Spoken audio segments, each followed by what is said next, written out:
Good morning everyone, my name is Prabhjot. Again मैं ਤੁਹਾਡੇ सामने एक वीडियो लैके आई हाँ एज पर योर डिमांड्स। मैं कमेंट सैक्शन ਦੇ देखा कि 2-3 बच्चों ने मैंने बोलिया होया कि मैम फिलिप्स ਦੇ ਵਿੱਚ ਅਸੀਂ फस ਜਾਂਦੇ ਹਾਂ, ਸਾਨੂੰ लोकेशन पता होंगी है बट ਸਾਨੂੰ आंसर नहीं स्पैसीफिकली मिलता। सो एक छोटी जी वीडियो मैं ਤੁਹਾਡੇ ਨਾਲ शेयर करूँगी, hope you will like it. अगर फिर भी थोड़ा दिक्कत आती है तो प्लीज़ कमेंट सैक्शन मैनू लिख के दसो कि हाँ जी सानू इस चीज़ की दिक्कत आ रही है, ताकि मैं उस चीज़ को होर क्लीयर कर पावां। For more information you may contact Gurukul Infotech Kurali, Google कर सकते हो, उत्थे तुहानू नंबर अवेलेबल है, तुसी कॉल करके कुछ भी रिगार्डिंग मेरे या रीडिंग के रिगार्डिंग पूछ सकते हो या ऑनलाइन क्लासेस बारे। Right, so let's start with it. मेरे को कैम्ब्रिज की रीडिंग है, अगर तुसी मेरे नाल खोलोगे that will be more better. तुसी फोन के उत्ते साइड बाय साइड खोल सकते हो। कैम्ब्रिज का टेस्ट 5 है, कॉर्क करके एक रीडिंग है, मैं तुहानू दिखा भी दिंदी हाँ। This is the reading which I am going to teach you today. So इसके कुछ फिलिप्स ने।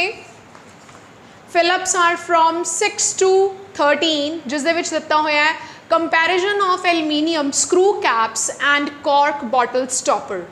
सो बेसिकली मैं थोनू जी ऑनलाइन टीचिंग दूंगी that will be always related to Cambridge books, but अगर मैं इंस्टीट्यूट की गल करा या जो बच्चे मेरे नाल पढ़ रहे हैं इस टाइम मेरे अंडर, उन्होंने मैं एटलीस्ट वो फिलिप्स करवाती हाँ जिस आंसर की डिमांड जी होवे that should be near about 3 words, ताकि उन्होंने पता होवे कि ये 3 वर्ड असीं चकने किद्दां ने। अगर 3 वर्ड आते होणगे तो एग्जैक्टली एक वर्ड चूज़ करना बड़ा सौखा है, एक सिंगल वर्ड नू चूज़ करना उन्ना ही टफ है। फॉर एग्जाम्पल अगर मैं थोड़े नाल गल करा कि मेरे को 5 तरह दी चॉकलेट्स हैं, 5 दे विचों तुसीं अलग अलग चॉकलेट्स हैगियां ते तुसीं कोई ऐसी 3 छोटियां चॉकलेट्स चूज़ करनी है तो तुसीं एकदम चूज़ कर सकते हो। बट इन केस उस बिहाव के उत्ते छोटे मोटे थोड़े थोड़े डिफरेंसिस देते हो चॉकलेट्स और मैं थोड़ा एक चूज़ करने लिए बोला वो थोड़ा टफ हो जाता है। सो मैं बच्चे को पहला 3 पॉइंट्स लिए प्रिपेयर कर दी, 3 वर्ड्स लिए प्रिपेयर कर दी, उस तो बाद मैं एक वर्ड ते आंदी हाँ। But for the online video मैं थोड़े नाल डायरैक्ट एक वर्ड की ही गल करूँगी, ताकि थोड़ा थोड़ा सा लगे कि हाँ साडे फिलिप्स शायद थोड़े जे ईजी ने। सो let's start with it and this reading is really interesting, hope you will like it. And please comment section मैंने ज़रूर दसिया करो कि थानू मेरी रीडिंग किद्दां दी लगती है, जो मैं करवाती हाँ थानू किद्दां दा लगदा, थानू समझ आंदा है नहीं आंदा, की चीज़ है मेरा फास्ट है मेरा स्लो है, की चीज़ है जिथे तुसी लैक कर रहे हो हले भी। So let's start with it. So आप सब तो पहले ये देखना है इसकी हैडिंग की है। फिलिप्स की हैडिंग पढ़नी बड़ी जरूरी है। उस हैडिंग तो सानू 60% पता चलता है कि साडे क्वेश्चन की डिमांड की है। For example comparison of aluminium screw caps and cork bottle stopper. Just a minute. इन्होंने बोलिया कंपैरिजन किया। कंपैरिजन मतलब किसी चीज़ के नाल कोई दसिया होया कि चीज़ घट है चीज़ वध है, इस चीज़ दी क्वालिटीज़ हैं इस चीज़ दी क्वालिटीज़ है। उन्होंने चो एक जना कौन है, एक है एल्यूमीनियम दा स्क्रू कैप्स ने अते दूसरा है कॉर्क बॉटल दा स्टॉपर। 2 बंदे ने, एक एल्यूमीनियम स्क्रू कैप्स वाला है, एक कॉर्क बॉटल स्टॉपर है। इसके कुछ अगे सानू क्वेश्चन दिते हुए हैं जिस बिहाव से सानू आंसर्स देने हैं कि क्या साडे आंसर्स हैं। हुण सानू ये पता लग गया कि जिथे जिथे एल्यूमीनियम स्क्रू कैप अते कॉर्क बॉटल स्टॉपर की गल की होएगी उत्थे साडे फिलिप्स की डिमांड दी पूरी हो सकती है। सो let's start with it. First सीगा एडवांटेजेस। एडवांटेजेस नूं असीं की बोल सकते हैं, बेनिफिट्स जो सानू फायदा दिंदे होण। किस दे एडवांटेजेस लभणे हैं? पहले 3 फिलिप्स लिए, क्योंकि इसकी हैडिंग अलग है थानू दिख रही होएगी। 6, 7, 8 ਲਈ ਅਸੀਂ सिर्फ एल्यूमीनियम स्क्रू कैप बारे पढ़ना है, और किसी चीज़ बारे नहीं पढ़ना। कोई भी कॉर्क स्टॉपर नूं नहीं लभेगा। ਅਸੀਂ सिर्फ किनू देखना है कि एल्यूमीनियम स्क्रू कैप्स के एडवांटेजेस कित्थे दिते हुए हैं। अगर ये पता लग गया then will get our answers. Right, so direct हुण असीं पैराग्राफ ते जावांगे, ना कि अगले 3 क्वेश्चनस रीड करांगे फिर आवांगे जी पिछे फिर क्वेश्चनस पढ़ांगे। That will be the wastage of time. तुसी काफ़ी बच्चे ने मैंने कहा कि मैम टाइम मैनेज नहीं होंदा। टाइम मैनेज की पहली दिक्कत पता की है, तुसी की कर रहे हो, तुसी हैडिंग पढ़ रहे हो, तीनों क्वेश्चनस पढ़ रहे हो, पैसेज से जा रहे हो, फिर आ रहे हो, फिर क्वेश्चनस पढ़ रहे हो। नो, एक बार हैडिंग पढ़ ली कि एल्यूमीनियम स्क्रू कैप कित्थे लिखा है उत्थे चलते हैं, बाद चो असीं क्वेश्चनस पढ़ांगे। वो साडे जिहड़े 10-20 सेकंड ने, साडे 10-20 सेकंड बचते हैं इस तरीके नाल। सो let's start with it. I will show you the passage now and मैं थोड़े नाल थोड़े स्लो चलूँगी ताकि हर बच्चे का लैवल अलग अलग है हर बच्चे ਨੂੰ पता लगे कि इस रीडिंग ਨੂੰ ਕਿੱਦਾਂ सॉल्व करना है, ਕਿੱਦਾਂ ਅਸੀਂ ਫਿਲਿਪਸ ਦੇ ਆਨਸਰ देख सकते हैं। सो ध्यान नाल देखो, मैं ਤੁਹਾਡੇ ਨਾਲ सिर्फ एल्यूमीनियम वर्ड ਲੱਭਣਾ, जिथे मैंने एल्यूमीनियम वर्ड ਲੱਭੇਗਾ मैं उत्थे अंडरलाइन करूँगी। ਤੁਹਾਨੂੰ दिख रहा होएगा कि मेरी पेंसिल नाल नाल चल रही है। दिस इज द मेथड कि ਅਸੀਂ सिर्फ ये वर्ड ਲੱਭਣਾ है कि एल्यूमीनियम कित्थे है। सो इस पैराग्राफ च एल्यूमीनियम वर्ड सेगा ही नहीं, राइट। नेक्स्ट चलते हैं, देखो जी एल्यूमीनियम वर्ड बार्क बारे गल आ गई, ओके नो एल्यूमीनियम नहीं है, इत्थे भी नहीं है, नो इत्थे भी कोई एल्यूमीनियम बारे गल नहीं हुई। नैक्सट इज इधर चलती हैं, सैकेंड पैराग्राफ भी कोई गल नहीं हुई। उपर जावांगे, कंट्रीज़ के नाम आए हैं, टैंपरेचर्स की गल की गई आ, रेन बारे गल की गई। थोड़ा जिहा भी देखते रहा करो नाल नाल भी किहड़े पैराग्राफ च किस बारे जिक्र होया, ताकि तुहानू नैक्सट अगेन न्यूट्रीएंट्स बारे गल हुई है, मॉइस्चर बारे गल हुई है, वर्ल्ड्स लार्जेस्ट नो। एल्यूमीनियम बारे मैं हाले तक जिक्र नहीं किया, एल्यूमीनियम नो। ये मैं सारा हुण तुसीं कहोगे ma'am this is the wastage of time, तुसीं मेन मुद्दे ते आओ। मैं तुहानू इसलिए नाल नाल दिखा रही ताकि तुहानू पता लगे कि एक्चुअल्स कितना देखना होंदा है। अगर मैं तुहाडे सामने क्वेश्चनस रख दी डायरैक्ट तुहानू उसे पैराग्राफ ते लै जांदी, तुहानू पता किद्दां लगदा भी आंसर नू लभना किद्दां है। इसलिए just for your information of sake मैं तुहाडे नाल नाल तुहानू दिखा रही है कि मैं भी तुहाडी तरह ही कर रही हूँ, सिर्फ एक एल्यूमीनियम वर्ड फाइंड आउट कर रही हूँ कि वो वर्ड पिया कित्थे है। ओके स्टॉपर वर्ड आया, बॉटल स्टॉपर, बट ये ट्रेडिशनल है, असी कॉर्क दा लभना है। ओके एल्यूमीनियम बारे पता करना, एल्यूमीनियम कित्थे लिखिया होया है। ओके सी एल्यूमीनियम स्क्रू कैप, मतलब मेरा पैराग्राफ इत्थे तक हैगा, ये इत्थों दी लैके इत्थे तक इसका आंसर होएगा। कन्फर्म्ड है, ये पता लग गया कि ये वाले पैराग्राफ इत्थे तक जा रहा है, इत्थे मेरा आंसर है। हुण असीं जावांगे क्वेश्चनस दी डिमांड दे उत्ते। क्वेश्चन दी डिमांड की है, पता की करना है, that's it. Do not effect the dash of the bottle content, bottle दे कुछ कंटेंट है उन्होंने यह प्रभाव नहीं पा रहा। किस चीज़ का प्रभाव नहीं पा रहा?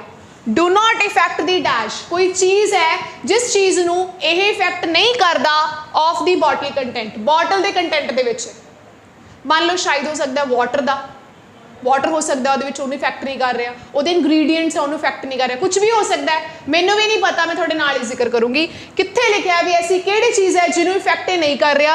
इत्थे द लिखा सी, ये भी बड़ा इंपॉर्टेंट है साडे कोल। नैक्सट चलते हैं, R dash to produce, produce होंदा बनाना, आर डैश क्या ने प्रोड्यूस करने लई, बनाउण लई क्या चीज़ है ये पता करना है। Next R dash to use, use करने लई की चीज़ है। सो अगर मैं थोड़े नाल नाल चलना पैराग्राफ के पिछे आओ जी, इधर भी मैं थोड़े नाल नाल खोल रही हाँ।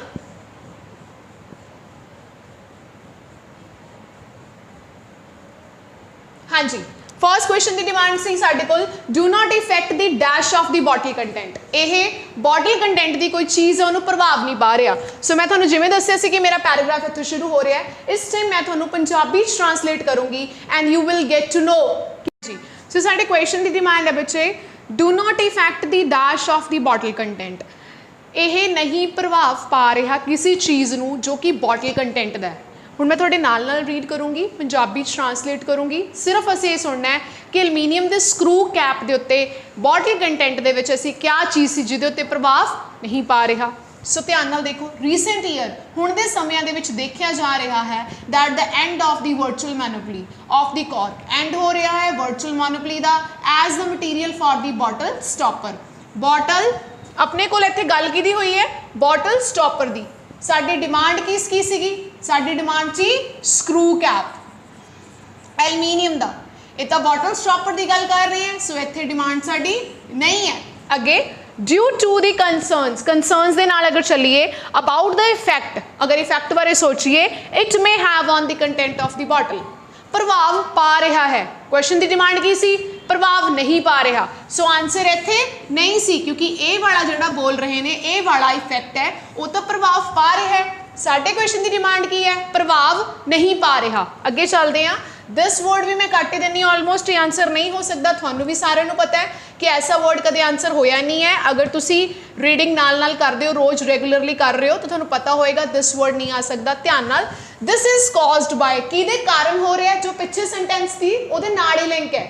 किस दे कारण हो रहा है, केमिकल कंपाउंड कारण हो रहा है जिसका नाम यह है which forms through the interaction, जो कि इंटरैक्शनस दे नाल बनदा है। केड़ी इंटरैक्शन, इंटरैक्शन मतलब एक दूसरे नाल मेल जोल खाना, प्लांट फिनॉल्स दे नाल, क्लोरीन दे नाल और मडूल दे नाल। क्या असीं इस सेंटेंस दे विच किते पढ़िया कि हाँ इस चीज़ नूं प्रभाव नहीं पांदा जो कि बॉटल कंटेंट दा है, बिल्कुल भी नहीं पढ़िया। सो इस तरीके नाल मेरे पैराग्राफ की जिहड़ी डिमांड है वो मुकती जा रही है, छोटा होंदा जा रहा है और असीं आंसर दे उन्नी नज़दीक पहुँच रहे हैं, क्योंकि मैं तुहानूं दस्सिया सी कि आंसर इत्थे है। हुण तुसीं कहोगे मैम तुहानूं किद्दां पता आंसर इत्थे ही है। अगली जिहड़ी हैगी डिमांड वो सीगी एडवांटेजेस, जिहड़ा 9th क्वेश्चन तो ऊपर लिखा होया है, that is advantages of cork bottle stopper. आ देखो इधर, इत्थों आंसर मिलणगे सानू 9 to 13 दे, मतलब हुण साडे कोल सिर्फ इन्ना पोर्शन रह गया, साडा आंसर आ जाएगा। और इहदे विच एल्यूमीनियम स्क्रू कैप्स, फिर स्क्रू कैप्स, बार बार गल हुई है, मतलब इत्थे ही आंसर है साडा। पॉइंट घटते जा रहे हैं, आंसर की डिमांड नेड़े आती जा रही है। दोबारा फिर रिपीट कर रही है 6th क्वेश्चन से भटकना नहीं है, क्वेश्चन के उत्ते खड़े रहना है, भावें पैराग्राफ जो भी होवे। Do not effect the dash of the bottle content. ध्यान नाल देखियो, the tiniest concentration as little as 3 more parts to a trillion। Tiniest मतलब सब तो छोटी, कंसनट्रेशन मतलब छोटा थोड़ा जिहा पार्ट है जिस दे विच 3 या 4 पार्ट ने to a trillion can spoil, खराब कर सकता है taste of the product contained in the bottle. Contained in the bottle, bottle दे विच की होएगा, उहदे कंटेंट होणगे, खराब कर सकता है किस चीज़ नू, टेस्ट नू। और मैं तुहानूं कहा सी, तुसी बैक जाके देखियो, मैं तुहानूं चीज़ कही सी कि बच्चों 6th क्वेश्चन दे ब्लैंक दे अगे इत्थे द पिया है और इत्थे भी द लिखिया सी। कैन स्पॉइल, स्पॉइल कर सकता है टेस्ट नू किस दे, जिहड़ा प्रोडक्ट कंटेन है किस दे विच, बॉटल दे विच। उत्थे लिखिया सी डू नॉट इफेक्ट। एडवांटेज यह है कि प्रभाव नहीं पाएगा उसके टेस्ट के उत्ते जो बॉटल कंटेंट दा। हुण मान लो कि मैम मैनू तो समझ नहीं आया जी, मैनू इसका आंसर नहीं मिलिया, ना मैं लभ्या, मैं तो 7वां लभ रहा सी, फिर ऐसी क्या चीज़ है जिहड़ी बनी है R- टू प्रोड्यूस। ठीक है, छड़ देने, ध्यान नाल देखियो, अगे चलते हैं। मैं 7th क्वेश्चन की डिमांड पूरी कर रही हूँ, उस तो बाद असीं अपने अगे आंसर लभांगे। जिवें कि मैं लाइनस कट दित्तियां सी पिछलियां थल्ले तक, इत्थे तक तुहानूं पता लग ही गया सीगा। अगे पढ़ते हैं। द रिजल्ट, ऐसा result has been a gradual yet steady, हौली हौली हो सकता है मूव विच towards plastic stopper. Plastic stopper दे नाल, प्लास्टिक स्टॉपर दी असीं गल कीती नहीं है, असीं किहदी गल करनी है, एल्यूमीनियम स्क्रू कैप दी। अगे मोर रिसेंटली, हुणे हुणे टू एल्यूमीनियम स्क्रू की गल शुरू हो गई है, कैप्स की। These substitutes are cheaper to manufacture. दस के ही सी मैं कि प्रोड्यूस करना, बनाना, मैन्युफैक्चर करना। क्या ने फिर ये आर वर्ड उत्थे उन्होंने भी लिखा है, इत्थे फिलअप पाया है, टू पा दिता और मैन्युफैक्चर पा दिता। नेक्स्ट आंसर है साडा 7th इज चीपर। अगला सीगा R- टू यूज, यूज करने लिए कोई चीज़ है, डैश है, क्या है यूज करने लिए वो भी देख लेंगे। In the case of screw caps, screw cap they case they which more convenient for the user. User क्या करनगे, यूज करनगे, उन्हां लई मोर मतलब ज़्यादा क्या है, कन्वीनियंट है। R- टू यूज, यूज करने लिए की ने, कन्वीनियंट। हुण तुसी कहोगे मैम इत्थों दी लैके अगर इत्थे तक दा आंसर मिल गया, इत्थों दी लैके जस्ट अ मिनट, साडा आंसर इत्थों दी लैके इत्थे तक दा पिया सी, किस किस दा, 7 दा और 8 दा। उपर वालियां आ लाइन्स मैं तुहाडे नाल कट दित्तियां सी एज पर द डिमांड। बचियां हुण ये 3 लाइनां मेरे कोल, दैट इज इत्थों दी लैके इत्थे तक, इस दे विच साडा आंसर पिया। जिवें कि साडे क्वेश्चन की डिमांड सी स्क्रू कैप की, बट इत्थे डिमांड किहदी लिख रहे हैं, प्लास्टिक स्टॉपर की। सो मैं प्लास्टिक स्टॉपर वाली लाइन कट रही हूँ, आ लो जी, ये भी कट दी, ये भी कट दी। हुण अगर मैं इत्थों दी लैके इत्थे तक पढ़ा, ध्यान नाल देखियो, क्या इस लाइन ਦੇ ਵਿੱਚ ਕੋਈ ਵਾਟਰ ਕੰਟੈਂਟ ਦੀ ਗੱਲ ਹੋਈ ਹੈ ਕਿਉਂਕਿ 6th ਕੁਐਸਚਨ ਦੀ ਡਿਮਾਂਡ ਸੀ ਵਾਟਰ ਕੰਟੈਂਟ ਸੋ ਇੱਥੇ ਵੀ ਕੋਈ ਗੱਲ ਨਹੀਂ ਹੋਈ ਵਾਟਰ ਕੰਟੈਂਟ ਦੀ ਬਚੀ ਲਾਈਨ ਸਿਰਫ ਇਹ ਹੁਣ ਤੁਸੀਂ ਮੈਨੂੰ ਇਹ ਦੱਸੋ ਕਿਹਦੇ ਕਿਹਦੇ ਅੱਗੇ ਦੋ ਪਿਆ ਮੈਡਮ ਦੋ ਤਾਂ ਇਹਦੇ ਅੱਗੇ ਵੀ ਪਿਆ ਇਹਦੇ ਅੱਗੇ ਵੀ ਪਿਆ ਮੈਨੂੰ ਤਾਂ ਇਹ ਵੀ ਆਨਸਰ ਲੱਗਦਾ ਮੈਨੂੰ ਤਾਂ ਇਹ ਵੀ ਆਨਸਰ ਲੱਗਦਾ ਉਹਨਾਂ ਨੇ ਸਿਰਫ ਕਨਫਿਊਜ਼ਨ ਲਈ ਉੱਥੇ ਲਿਖਤਾ ਕੰਟੈਂਟ ਜਿਹੜੇ ਬੋਟਲ ਦੇ ਵਿੱਚ ਨੇ ਬੋਟਲ ਕੰਟੈਂਟ ਇੱਥੇ ਕੀ ਲਿਖ ਦਿੱਤਾ ਦ ਪ੍ਰੋਡਕਟ ਕੰਟੇਨਡ ਇਨ ਦੀ ਬੋਟਲ ਬੋਟਲ ਨੂੰ ਉਹਨਾਂ ਨੇ ਬੋਟਲ ਲਿਖਿਆ ਆ ਜਿਹੜਾ ਵਰਡ ਹੈ ਨਾ ਕੰਟੇਨਡ ਐਂਡ ਪ੍ਰੋਡਕਟ ਕੰਟੇਨਡ ਦਾ ਮਤਲਬ ਹੁੰਦਾ ਕੰਟੈਂਟ ਕੀ ਨੇ ਉਹਦੇ 'ਚ ਸੇ ਉਹਦੇ ਨਾਲ ਮੈਚ ਕਰਦੇ ਕੀਵਰਡਸ ਬਚਿਆ ਸਿਰਫ ਸਾਡੇ ਕੋਲ ਇਹ ਵਾਲਾ word can spoil the taste ਉਹ ਕਹਿੰਦੇ do not effect the taste so this is my video this is from question number 6 to 8 next मैं कोशिश करांगी एक GT दी Philips दी वीडियो लेके आवां hope you will like it please subscribe the channel and अगर कोई भी दिक्कत आती है मैंने कमेंट सेक्शन च दस्सियो और मैं अगे भी थोनों इदां वीडियो शेयर्स करती रहूँगी थैंक यू